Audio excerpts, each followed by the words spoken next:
ካብቲ በተፈጥሮ ዘጋጥመና ሙሉእ ብሙሉእ ነወክዶ ግን ዘይንኽእል ሓደ ነገር ርጋን እዩ። ሆም እኳ እንተኾነ እርጋናን ጽባቐናን ዝሓሸ ክንገብሮ ንኽእል ኢና።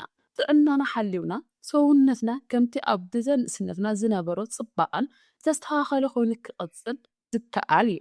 ማይ ብበዝሒ ምስታይን ስፖርታዊ ንጥፈታት ብምግባርን ከይነኣርግ ካብ ዝሕግዙና ቀንዲ ነገራት እቶም ቀዳሞት እኳ እንተኾኑ ካብ ኩሉ ንላዕሊ ግን ኣመጋግባና ኣዝዩ ወሳኒ እዩ። ሰላም ጥዕና ሃበለይ ከመይ ቀኒኹም ናይ ቻናለይ ተኸታተልቲ ንሎሚ እውን ምስ ጥዕና ዝተኣሳሰረ ሓደ ሰፊሕ ሓበሬታ ናብዚ እኩብ ክነቕርብ ተራኺብና ኣለና። ኣብ ናይ ሎሚ ትሕዝቶና እርጋን ቀልጢፉ ከይመፀናን ምስ እርጋን ክንቃለስን ዝሕግዙና ኣገደስቲ ዓይነታት ምግቢ ክንርኢ ኢና። ላይክ ሼር ከምኡውን ሰብስክራይብ እናገበርኩም ክሳብ ምውዳእታ ሓቢርኩም ንጽንሑ።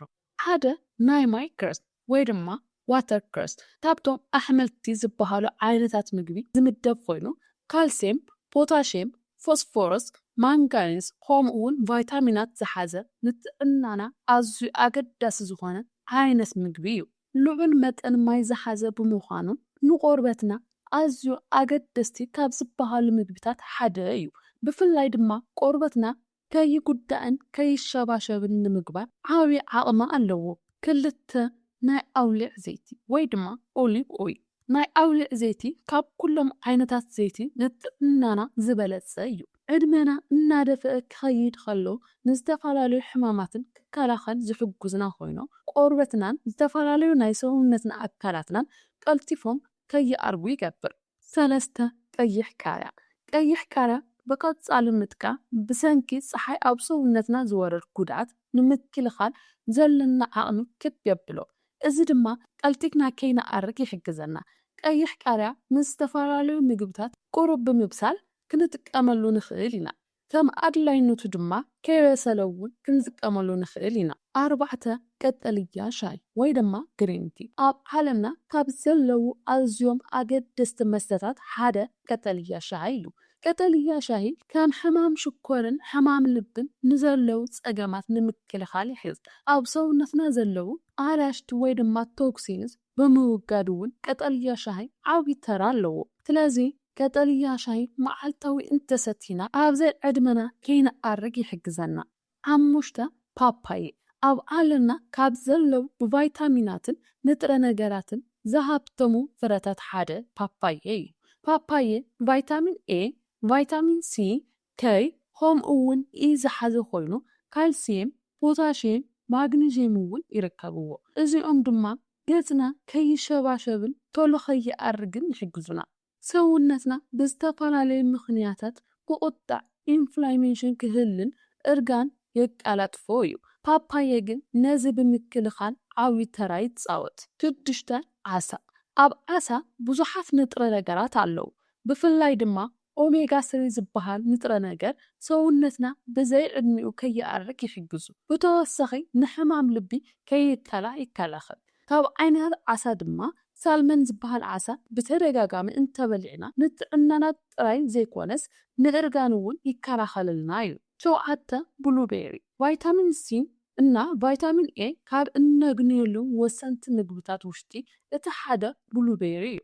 ብሰንኪ ፀሓይ ንዝተጎድአ ቆርበት ንምሕዋይን ሓደሽቲ ውሃይታት ወይ ድማ ሴል ንምፍጣርን ካብ ብሉቤሪ ዝበለፀ ፍረ የለን። 8 ጸሊም ቸኮሌት። ከማት ነገራት ንእርጋን ዘቀላጥፉ እኳ እንተኾኑ ጸሊም ቸኮሌት ግን ንእርጋን ንምውጋድ ይሕግዝ እዩ።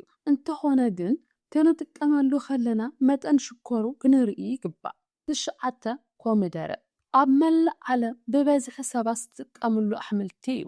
ቫይታሚን ሲ፣ ቫይታሚን B6 ከምኡ እውን ከይ ዝሓዘ ኮይኑ ልዑል መጠን ጽረ ኦክሲዳንት ወይ ድማ ኣንቲ ኦክሲዳንት ስለ ዘለዎ ንጥዕና ቆርበትናን ሓፈሻ ጥዕናናን ኣዝዩ ኣገዳሲ እዩ። 10 ኣበባ ካብሎ። ንሰውነትና ኣዝዩ ኣገዳሲ ዝኾነ ኣሕምልቲ ኮይኑ ኣብ ሰውነትና ዘሎ ናይ ኦክሲዳንት ውረት ንምቁፃርን ሚዛን ሰውነትና ንምሕላውን ይሕግዝ።